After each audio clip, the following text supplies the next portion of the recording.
Hello everyone.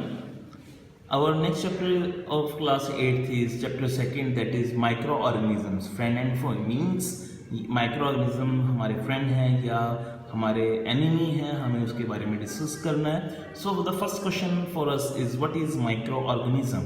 सो microorganism basically जो होते हैं बहुत ही छोटे छोटे पार्टिकल्स, छोटे छोटे ऑर्गेनिज्म होते हैं जो कि हम डायरेक्टली अपनी आई से ईजिली नहीं देख सकते. मैक्सिमम केसेस में माइक्रो ऑर्गेनिज्म को डायरेक्ट देख पाना पॉसिबल नहीं होता if we talk of the single microorganism. But if these microorganisms are combined with each other then they must be seen with your naked eyes, just like bacteria, fungi, protozoan. So here we see these microorganisms are classified into four major groups. These groups are bacteria, fungi, protozoan and algae, and the viruses also. But viruses are somehow different from the microorganisms because the rest of the four microorganisms, bacteria, fungi, protozoan and that algae, they are not fully dependent on the host organism. But ये सभी बाहर भी grow कर सकते हैं, लेकिन viruses जो होते हैं वो होस्ट ऑर्गेनिज्म पे ही डिपेंड करते हैं inside the body of the host organism. Here we see some pics of these particular microorganisms. Here you see the bacterias, these are some algae, these are some protozoans, these are the fungi, and here you see the diagram of the viruses. Now where do microorganisms live? So microorganisms are the single celled like bacteria, some algae, protozoan और multicellular भी होते हैं just like algae and fungi. So ये climate के accordingly very करते हैं, इनका रहना भी, इनका समाव न्यूट्रिशन गेन करना. माइक्रो ऑर्गेनिजम्स और हमारा जो रोल है वो बहुत ही मतलब ये लगा चलिए बहुत ही ज़्यादा हम आपस में हमारा डीलिंग होती है. सो फ्रेंडली माइक्रो ऑर्गेनिज्म भी हमारे पास होते हैं because friendly microorganism just like in case of soil fertility we have some rhizobium bacteria की अगर हम बात करें. So it is also a microorganism which we studied in the last chapter. So it is useful for the nitrogen fixation process. Nitrogen is necessary for the plants. So that nitrogen is gained by the plants with the help of that particular bacteria named as the rhizobium bacteria. So that is your friendly microorganism. ठीक है, just like curd, दही जो हम घर में जमाते हैं, that is also formed with the help of some bacteria.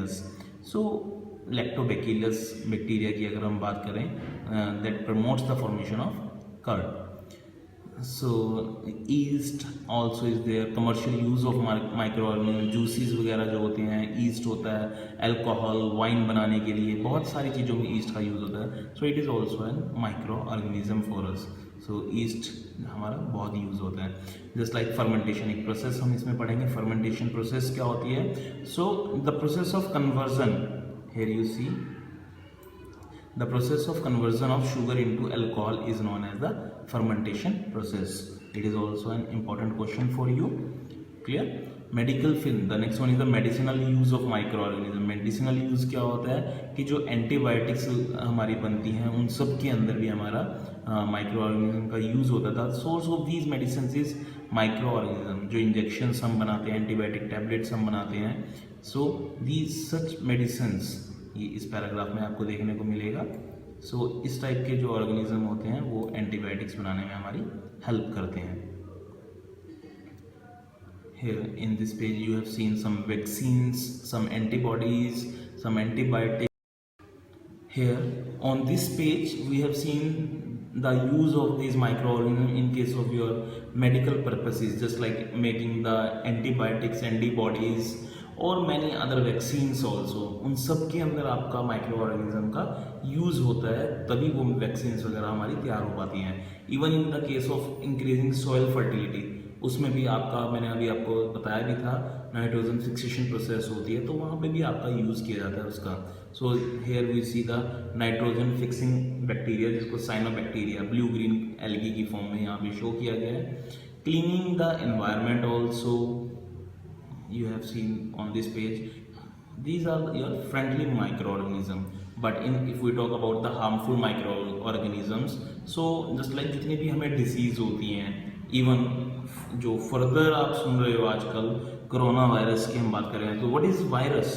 So this is the micro organism, वही virus जो हमारी बॉडी के अंदर होस्ट ऑर्गेनिज्म, हमारी बॉडी जो है वो होस्ट है उस पर्टिकुलर वायरस के लिए, और वो वहीं पर अटैक कर कर हमें बीमार करने का काम करता है। इवन आप कॉमन कोल्ड की बात करें, कोई भी फ्लू की बात करें, उन सब के अंदर क्या है, वायरसेस हैं या बैक्टीरिया हैं जो हमें बीमार करते हैं।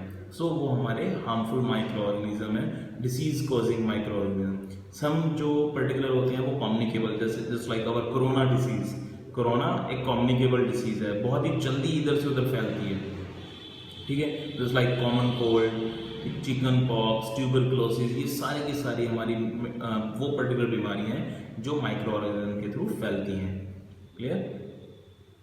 So here is a table for human disease, particular micro organism जिनकी वजह से वो होती है, किस तरीके से वो फ्लो करती है from one place to another या from one body to another, वो हमें यहाँ पे दिया गया है। Here you see the disease, microorganisms and the particular mode of transmission and preventive measures की बात करें तो कैसे उनसे बचा जा सकता है। पेशेंट को प्रॉपर आइसोलेशन में रख के, जैसे आजकल हमारे कोरोना वायरस जो कि बहुत ही कॉमन, मतलब सबसे ज़्यादा टिपिकल एक बीमारी हो रही है यहाँ पे, तो उसमें क्या आइसोलेशन रखी जाती है, प्रॉपर सैनिटेशन का यूज़ किया जाता है। तो उसी तरीके से यहाँ पे हमारा मोस्टली मेडिसिन, जितने भी आपकी बीमारियां हैं उन सब के अंदर जो एक चीज़ कॉमन आती है, that is the isolation and proper sanitation, hygiene proper रखना होता है, उससे हम उसको बचा सकते हैं अपने आप को, ठीक है। डिसीज़ कॉजिंग ये सारा हमने अभी पढ़ लिया है। सो प्लांट्स की डिसीज़ के बारे में पढ़े तो ये रही हमारी प्लांट्स की डिसीज़, और वो किस माइक्रो ऑर्गेनिज्म से होती है और किस मोड ऑफ ट्रांसमिशन से, वो सब यहाँ पे शो किया गया है। फिर फूड पॉइजनिंग, बड़ा कॉमन सी बात है कि फूड पॉइजनिंग कैसे होती है कि जब हम कोई गलत चीज़ खा लेते हैं तो जो पर्टिकुलर माइक्रो ऑर्गेनिज्म होते हैं जो उस फूड के थ्रू हमारी बॉडी में आ जाते हैं और हमारी जो प्रॉपर फंक्शनिंग होती है उसे रोक देते हैं, जिसकी वजह से कई बार तो सीरियस इलनेस भी हो जाती है and sometimes even death also. Clear? फिर आता है food preservation, this is your topic, food preservation.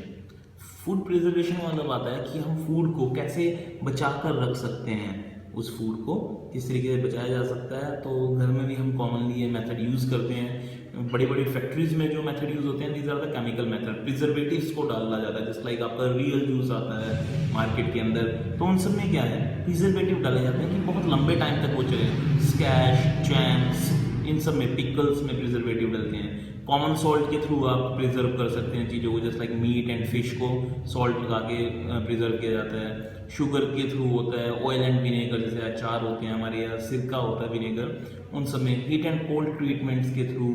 Pasteurisation process है, ये काफ़ी एक अच्छा हमारे पास इंपॉर्टेंट पार्ट आता है।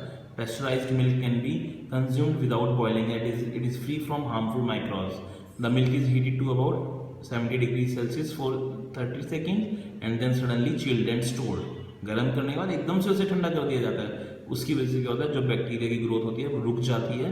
ये लुईस पास्चर ने डिस्कवर किया था इस मेथड को, दैट्स वाई इस टेक्निक को हम पेस्चराइजेशन भी बोलते हैं। स्टोरेज एंड पैकिंग आता है कि हम ड्राई फ्रूट्स वगैरह को प्रॉपर्ली स्टोर करते हैं, एयर टाइट कंटेनर्स के अंदर रखा जाता है, ठीक है। मॉइस्चर फ्री रखा जाता है, कभी गिले हाथ नहीं लगाते हैं हम चीज़ों को ताकि वो बच सकें। और even in case of chips जो आपके आते हैं लेज कंपनी के, उसमें क्या करते हैं, हम नाइट्रोजन गैस को फ्लश करते हैं ताकि वो जो हमारा खाना है वो ख़राब होने से, उसकी ऑक्सीडेशन होने से बचाया जा सके। फिर again the important topic is nitrogen fixation. इसके बारे में मैं आपको वैसे कई बार बता भी चुका हूँ, तो बहुत ही अच्छा और इम्पॉर्टेंट टॉपिक आपके पास है, इसको आप एक बार टॉपिक को अच्छे से पढ़ लीजिएगा, ठीक है। The nitrogen cycle again important one, even in case of your 9th class also, nitrogen cycle is very much important for you. That atmospheric nitrogen is firstly converted with the help of nitrogen fixing bacteria into and given to the soil and plants, ठीक है।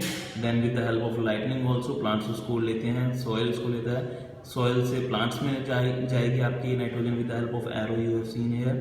then plants को animals खाते हैं, then animals का particular waste again soil में चला जाता है। तो ये प्रोसेस एक पर्टिकुलर साइकिल चल रही है आपकी। उसी सोयल में वो बैक्टीरिया जब ब्रेक डाउन हो जाता है with some bacterias, then it is all again converted into atmospheric nitrogen. So here it is the complete circle of nitrogen cycle.